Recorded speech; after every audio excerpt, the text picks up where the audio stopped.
word on the street is coyotes are getting a little too comfortable in the neighborhood, starting to come up into people's yards, getting near their kids and their pets. Folks will get a little bit nervous.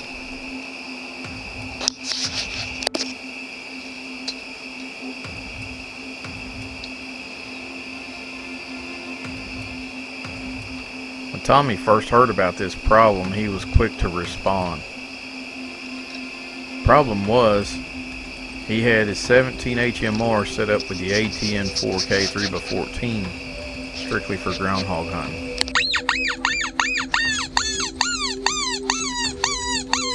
So night number one, it was just basically recon, trying to figure out if it wasn't coyotes or just neighborhood dogs, and getting an idea of how many is involved, what's going on, kind of where they are.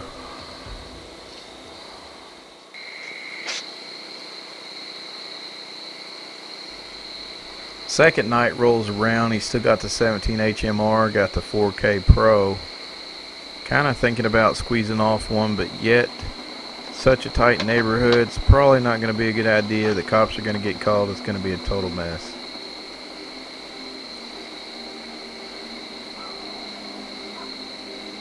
Tommy's going to soon discover what's bringing the coyotes in. There's a nice plump persimmon tree that's got the coyotes' full interest. He's getting his belly full. It's a nightly routine to come up and feed after dark. A lot's been said in the past about night vision if the coyotes are able to see the IR light. When I watched this footage back, I could clearly see the coyote was definitely looking at the IR, but not really knowing if he was looking at the light or some movement from Tommy. Just not real sure.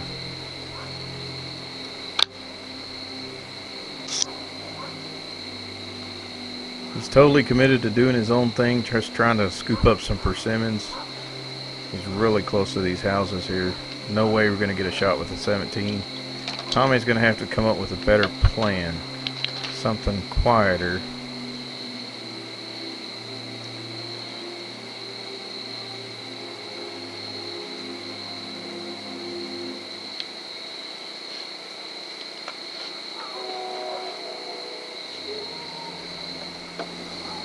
I really like the footage that he got here. I've learned a lot from this coyote's posture.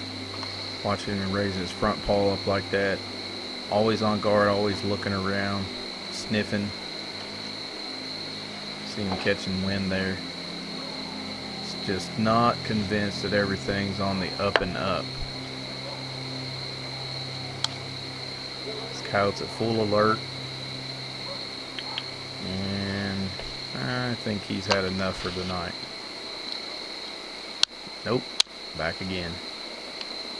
Curiosity can get the best of him most of the time. Somebody's back in a better mood.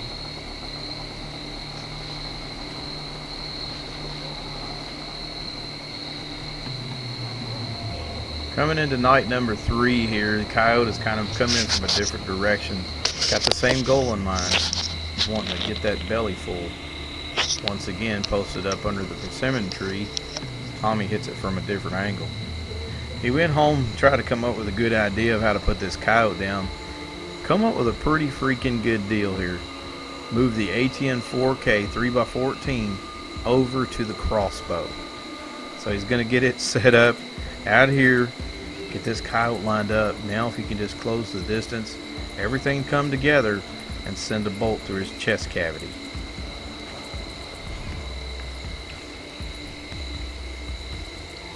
Coyote's not having it.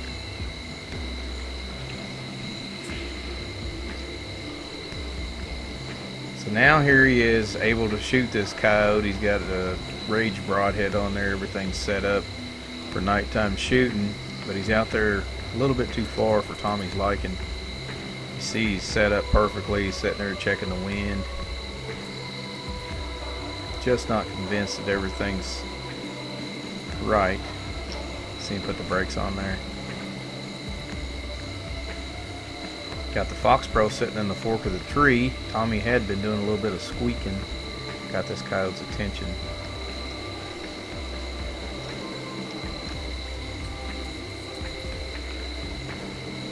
Needs him to close the distance at about another 20 yards. He's just having a heyday scratching his belly there.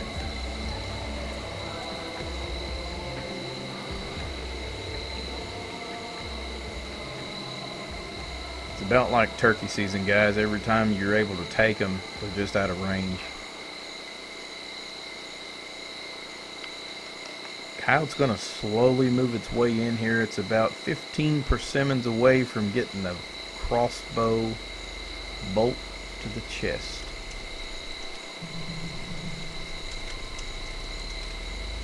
Just a few more steps.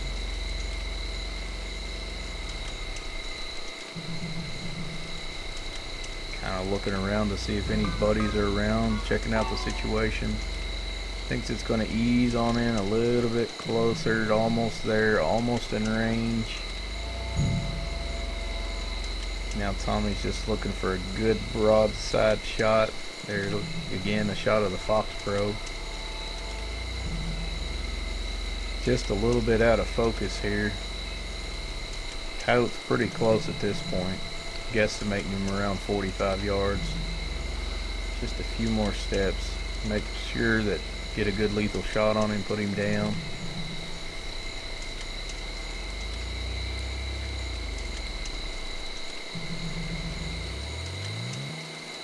That may be about as far as it's going to come, a little bit further, so looking for this broadside shot.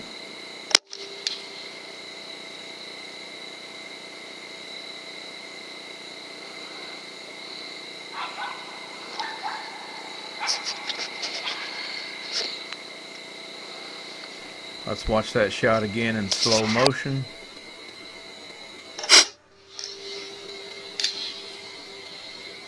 See the bolt bounces off in the distance. The coyote's hit hard. Gotta run for cover. Not gonna make it too far.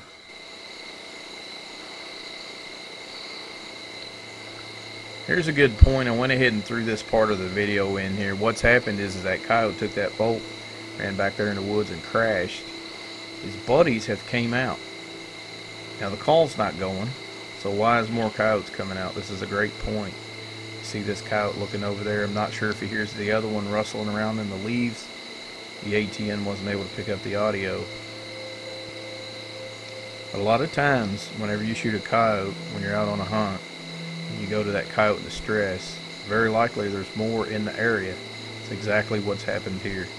The coyote let out a yelp as it ran away, crashed into the woods, and out came his buddy.